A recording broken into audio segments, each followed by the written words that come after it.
Olá, pessoal, nossos amigos que estudam conosco, o livro Os Mensageiros, Chico Xavier e André Luiz. Vamos ver que capítulo temos hoje.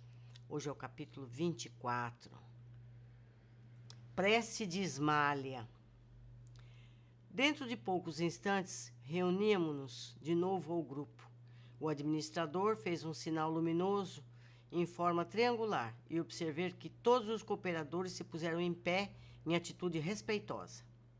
É o momento da oração no posto de socorro, disse Alfredo gentil, como a prestar-nos esclarecimentos preciosos. O sol desaparecera no firmamento, mas toda a cúpula celeste refletia-lhe o disco de ouro. Os tons crepusculares encheram as vizinhanças de maravilhosos efeitos de luz, muito visíveis agora ao nosso olhar, porque Alfredo, sem que eu pudesse conhecer o motivo, mandara apagar todas as luzes artificiais, antes da oração. No centro dos pavilhões, a sombra se fizera, desse modo, muito intensa, mas o novo aspecto do firmamento, banhado em tonalidades sublimes, dava-nos a impressão da permanência imperioso do palácio, em virtude do imenso teto azul iluminado à distância. Fundamento impressionado, procurei convizinhar-me mais do pequeno grupo de companheiros. Do quadro de colaboradores do castelo, apenas algumas senhoras permaneciam junto de nós, como se estivessem fazendo honrosa companhia à nobre Ismália. Os demais homens e mulheres mantinham-se nos lugares de serviço que lhes competiam, não longe das criaturas mumificadas.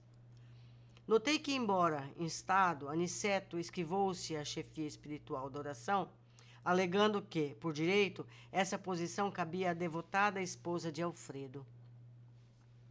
Ismália, então, num gesto de indefinível delicadeza, começou a orar, acompanhada por todos nós, em silêncio, salientando-se, porém, que lhe seguíamos a rogativa, frase por frase, atendendo a recomendações do nosso orientador, que aconselhou repetir em pensamento cada expressão, a fim de imprimir o máximo ritmo e harmonia ao verbo, ao som, à ideia, numa só vibração. Isso nos faz lembrar os estudos que já fizemos sobre o pensamento. Então, todas essas pessoas orando em conjunto formam uma grande egrégora, uma grande imagem-pensamento com forças magnéticas importantes. Vamos acompanhar a oração de Ismália. Senhor, começou Ismália comovidamente, dignei-vos assistir os nossos humildes tutelados, enviando-nos à luz de vossas bênçãos santificantes. Aqui estamos prontos para executar vossa vontade, sinceramente dispostos a secundar vossos altos desígnios. Conosco, Pai, reúnem-se os irmãos que ainda dormem, anestesiados pela negação espiritual a que se entregaram no mundo. Despertai-os, Senhor, se é de vossos desígnios sábios e misericordiosos. Despertai-os do sono doloroso e infeliz. Acordai-os para que a responsabilidade, para a noção dos deveres justos. Magnânimo Rei, apiede-vos de vós, súditos sofredores. Criador compassivo, levantai as vossas criaturas caídas.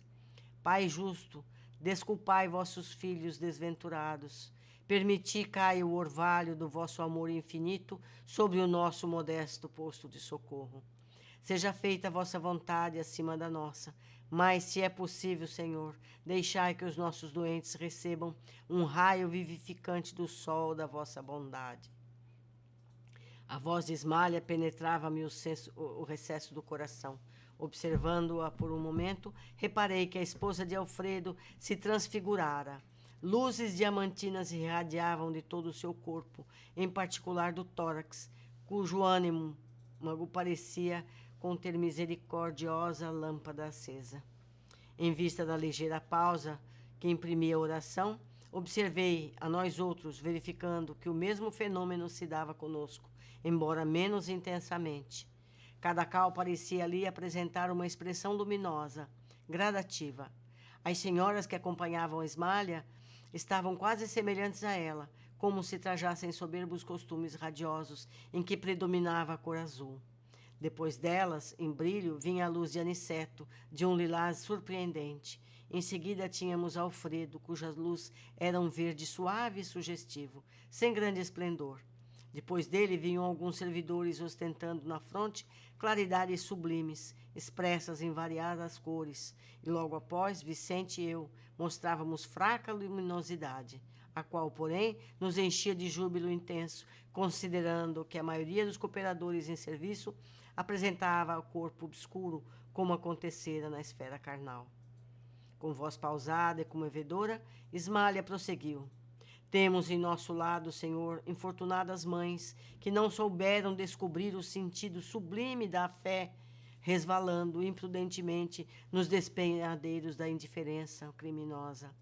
Pais que não conseguiram ultrapassar a materialidade no curso da existência humana, incapazes de ver a formosa missão que lhes confiaste, cônjuges desventurados pela incompreensão de vossas leis augustas e generosos jovens que se entregaram de corpo e alma aos alvitres da ilusão.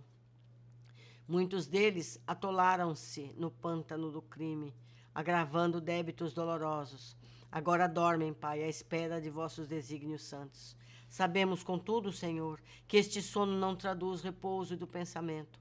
Quase todos os nossos asilados são vítimas de terríveis pesadelos, por terem olvidado, no mundo material, os vossos mandamentos de amor e sabedoria. Sob a imobilidade aparente, movimentam-se-lhe o espírito entre aflições angustiosas que por vezes não podemos sondar.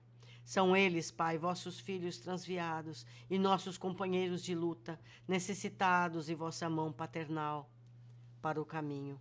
Quase todos se desviam na senda reta, pelas sugestões da ignorância, que, como a aranha gigantesca, nos círculos canais, tece os fios da miséria, enredando os destinos dos corações. Depreciando a vossa misericórdia para eles, rogamos igualmente para nós a verdadeira noção de fraternidade universal. Ensinai-nos a transpor as fronteiras da separação, para que vejamos em cada infeliz o irmão necessitado do nosso entendimento. Ajudai-nos à compreensão, a fim de que venhamos a perder todo o impulso de acusação nas estradas da vida. Ensinai-nos a amar como Jesus nos amou. Também nós, Senhor, que aqui vos rogamos, somos leprosos espirituais, cegos do entendimento, paralíticos da vontade, filhos pródigos do vosso amor.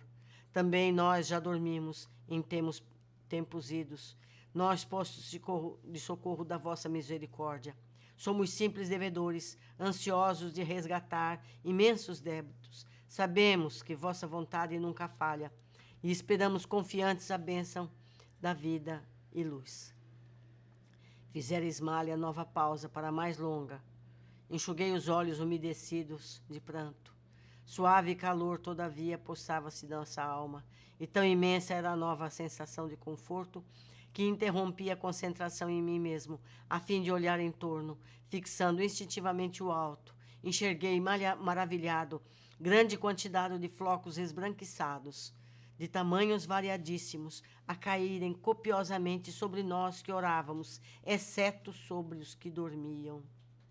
Tive a impressão de que eram derramados do céu sobre a nossa fronte, caindo com a mesma abundância sobre todos, desde Ismália no último dos servidores. Não cabia em mim de admiração quando o novo fenômeno me surpreendeu. Os flocos leves desapareciam ao tocar-nos, começando, porém, a sair da nossa fronte e do peito grandes bolhas luminosas, com a coloração de claridade de que estávamos revestidos, elevando-se no ar e atingindo as múmias numerosas. Ainda aí reparava o problema da gradação espiritual. As luzes emitidas por Ismália eram mais brilhantes, intensas e rápidas, alcançando muitos enfermos de uma só vez. Em seguida, vinham as fornecidas pelas senhoras do seu círculo pessoal. Depois tínhamos as de Aniceto e Alfredo e os dos demais. Os servos do corpo obscuro emitiam vibrações fracas, mas visivelmente luminosas. Cada qual, naquele instante de contato com o plano superior, revelava o valor próprio da cooperação que podia prestar. Observando o assombro, Aniceto falou-me aos ouvidos. Na prece, encontramos a produção avançada de elementos de força.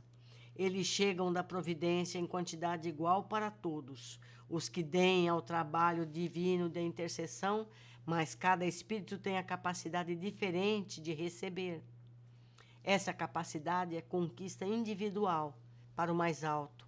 E como Deus socorre o homem pelo homem e atende a alma pela alma, cada um de nós somente poderá auxiliar os semelhantes e colaborar com o Senhor com as qualidades de elevação que já conquistou nessa vida. Esse capítulo foi fantástico. E tem muita coisa para ver aqui. Vocês viram as gradações de luminosidade. Por exemplo, por que os flocos de bênçãos não caíram sobre os que dormiam? Porque eles não estavam orando. Esses flocos eram as dádivas que chegavam àqueles que estavam orando. Recebendo essas dádivas, eles puderam transmitir para aqueles que dormiam. E cada um transmitiu de acordo com a sua capacidade. Isso acontece também entre nós. Se vocês perceberem, a gente pede intercessão por outras pessoas. Mas a gente só vai poder interceder na medida da nossa própria capacidade. Então, a gente pede aos espíritos elevados determinada situação que ajude determinada pessoa, mas a espiritualidade depende de cada um de nós para ser o intercessor. Então, se aquela pessoa não está orando, ela não receberá diretamente do Espírito no alto. Ela precisa que chegue através do nosso intermédio. Mas nós somos fracos, nós somos pequenos. A quantidade de dádiva que a gente vai poder dar é limitada à nossa própria competência. Eu gostaria que vocês lessem novamente esse capítulo, ouvissem, observassem detalhes que eu não observei e trouxessem para o grupo essas coisas. Vamos ver aqui o que eu notei quando eu mesma li. No momento da prece, foram orientados e seguiram mentalmente a prece da Ismália. Concluímos que, desse modo, seriam muitas mentes somadas em uma só ideia, dando mais intensidade à rogativa. Isso é muito importante que a gente aprenda. Como eu já comentei antes, a novena é uma coisa desse tipo, quer dizer, as pessoas se reúnem para uma oração com o mesmo objetivo. Ela se torna mais forte. É como os fios. Se você juntar 500 fios no mesmo feixe, você não consegue arrebentar. Ele fica mais forte do que se fosse um fio sozinho. Os flocos caíam sobre todos que oravam, mas não sobre os que dormiam. Concluímos que eram bênçãos que chegavam aos que estavam vibrando em consonância com a prece. Os que dormiam não estavam em prece, mas, através da rogatória, essas bênçãos eram transmitidas aos que dormiam. Ou seja, as bênçãos vinham para os que pediam endereçavam aos que dormiam. Os que oravam eram intermediários para os que não estavam em condições de pedirem por eles mesmos. A maioria nem mesmo acreditava em Deus e na continuidade da vida.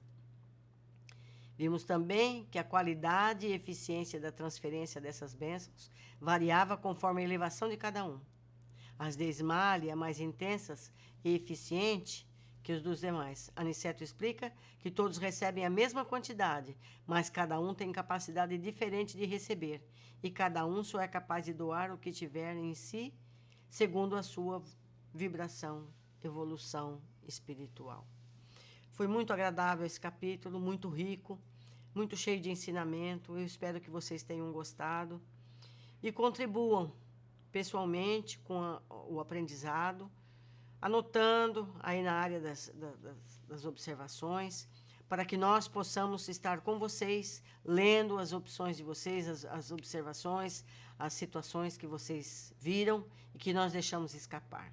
Aguardo ansiosa pelos comentários de todos. Um abraço e até o próximo encontro.